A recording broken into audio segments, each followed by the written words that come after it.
Great. So I really enjoyed our committee because we had really diverse experience sets. So we had individuals in banking, we had individuals in telecommunications, we had individuals from an airport authority, we had individuals in technology like myself and like the representative from Philips Healthcare. So it was a very diverse cross-section, and I think it created a lot of really interesting dialogue. And I think all of us came to the summit with a thought about that we were going to talk about impacts of digital transformation on global workforce and revision of business models. But I think what was really interesting is as we got to interact with some of the opening panel speakers, as we got to talk amongst ourselves, as we really reflected in some of the sessions, we came to understand from our perspective that technology and transformation will occur.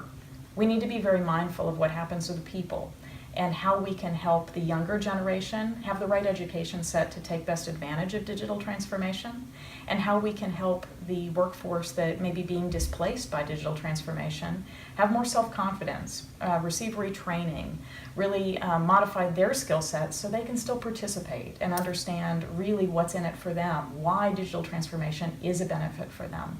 And we all thought that this was critically important with some of the geopolitical issues that are occurring in today's society, and just to ensure that we keep the pace of innovation moving forward. Yes, absolutely. So I think one of the things that I really appreciated is during the opening ceremony, I got to give my speech last, and in the closing ceremony I will as well. And I think that's very relevant because digital transformation is pervasive. It goes throughout all of our organizations, public sector, private sector. It touches each and every one of us. And so it is very important with sustainable energy, with creating jobs, with the transformation of financial and insurance industries, all throughout. And I think we took that to heart in our review. And I think one of the other interesting topics that we discussed is how business models are changing and how consumers really get to choose the goods and services they receive now and put value on them. If you look at people make a choice to go to an Airbnb versus a traditional hotel. They don't want to pay for the gym. They don't want to pay for room service. And so a business model has been created to support a consumer need. Same thing with taxis versus Uber. And so our perspective is consumers in this new information age will find ways to get the business models they want. It's up to traditional businesses to determine if they are going to disrupt themselves, be it through mode 1 and mode 2 IT, be it through taking a look at non-traditional business models, be it understanding customer experience better. It's up to them to use new agile ways of working and really transform their own organizations to take advantage of that change and to understand that traditional ways of assessing value maybe aren't the same. Maybe there is a different unique value of receiving data or personal information from a customer, and therefore you give them a service back. Maybe some of the economy transfers to a more barter economy on data and knowledge. And just being open to that and making sure all of our organizations are not being blind to the change that is happening, and understanding at the end of the day, the power is with the people to decide what kind of business models and transaction types they want to do.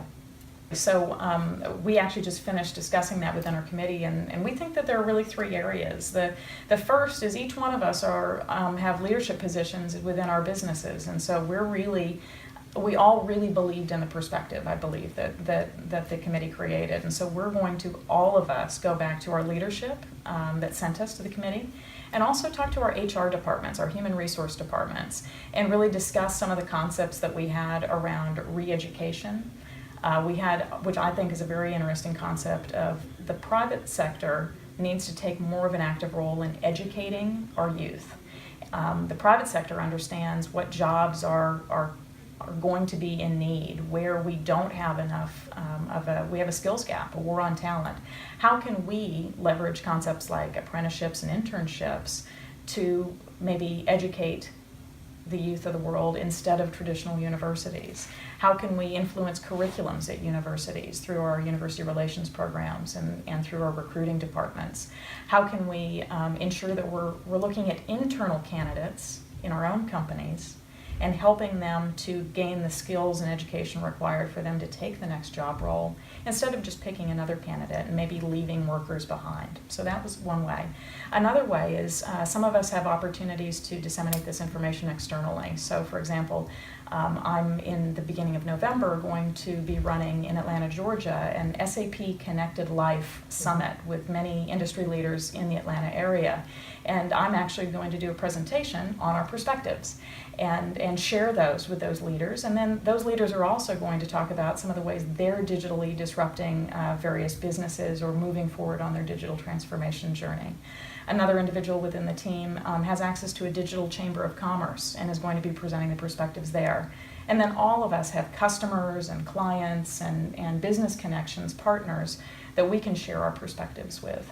So I think that was another way that we were looking forward. And the final way is we've created fantastic networks. And so someone like Margot at Philips, her company does a fantastic reverse mentoring program. So taking a millennial and pairing them with an older worker to teach them those digital skills.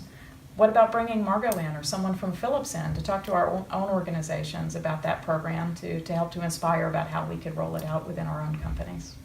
Well, I'm most certainly going to take back my experience to my customers, to my company, and because it gives us all a unique opportunity. We're all so focused on our own individual goals and objectives at work. It's very rare that you get to step back, network with other really smart, connected, engaged people, and talk about how we can impact today's problems and make a difference, do something better.